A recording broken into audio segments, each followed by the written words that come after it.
Donc René Pilato, un petit mot sur la mobilisation d'aujourd'hui, bloquons tout. Vous étiez avec les salariés de Camille Claudel à la mi-journée. Oui, tout à fait, parce qu'on sait que la santé est maltraitée depuis longtemps par les gouvernements macronistes. Il y avait encore des coupes budgétaires dans le budget Bayrou qu'on a repoussé, tant mieux. Donc oui, on est dans le mouvement Bloquons tout parce qu'on soutient les initiatives des assemblées citoyennes et surtout, on trouve que ce mouvement est juste.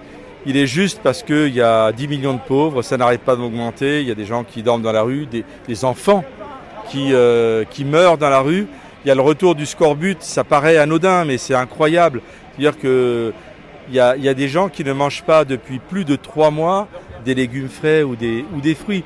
Donc c'est dire l'état de la société. Donc ce mouvement et ces combats sont justes. D'accord. Le ministre de l'Intérieur, Bruno Retailleau, a dit que tout était noyauté par LFI, instrumentalisé. Vous, est-ce que c'est ce que vous voyez dans les cortèges aujourd'hui à Angoulême ? Non, pas du tout. En fait, Bruno Retailleau, il joue sa partition, mais il parle de l'ultra-gauche, de l'extrême-gauche. Je pense qu'il ne sait même pas de quoi il parle.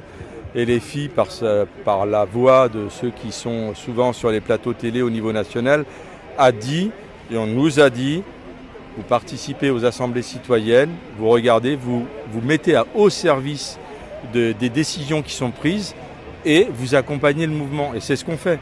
Et c'est ce qu'ont fait les militants et les militantes insoumises. Mais pas de drapeau, banderole LFI Non, parce que c'est pas notre mouvement. On est là pour apporter, je dirais, de la logistique, de l'infrastructure, de l'habitude, des services d'ordre, des choses comme ça.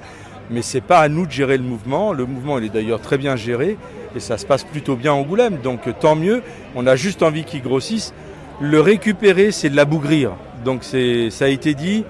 Retailleau, voilà, j'espère que Le Cornu ne va pas le reprendre. Et d'ailleurs, sur la nomination de Sébastien Lecornu, qu'est-ce que vous en dites ?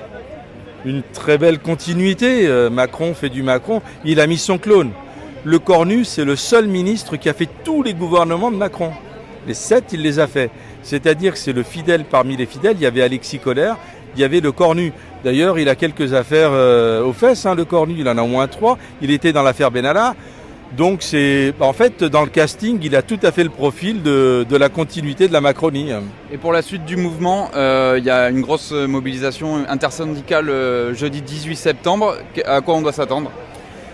J'espère qu'il va y avoir une prise de conscience qui continue de progresser dans la population. L'intersyndicale, si le mouvement s'amplifie, comme l'a dit Mélenchon, on les invite à appeler à la grève générale. Et ce sont eux qui décident, c'est pas nous non plus.